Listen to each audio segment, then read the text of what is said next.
sila, mga ngiti nila habang nakalubog ka pa. Sa napuntang bulsa, pinaghirapan kong mga barya.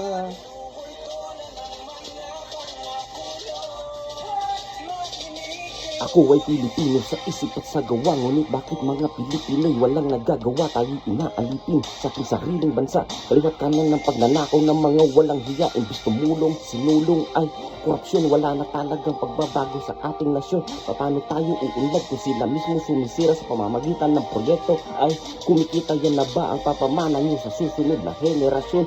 Kung paano ilagay sa bulsa ang daang milyon, sila'y mga walang halang nakaluluwa, sinangla na sa demonyo ng mga putang ina, halos di na makatulog sa kakatrabaho. Magbabayad ka ng buwis, mapupunta sa mga gago, ginagawa na tayong bobo, harap-harapang niloloko bawat Pilipino.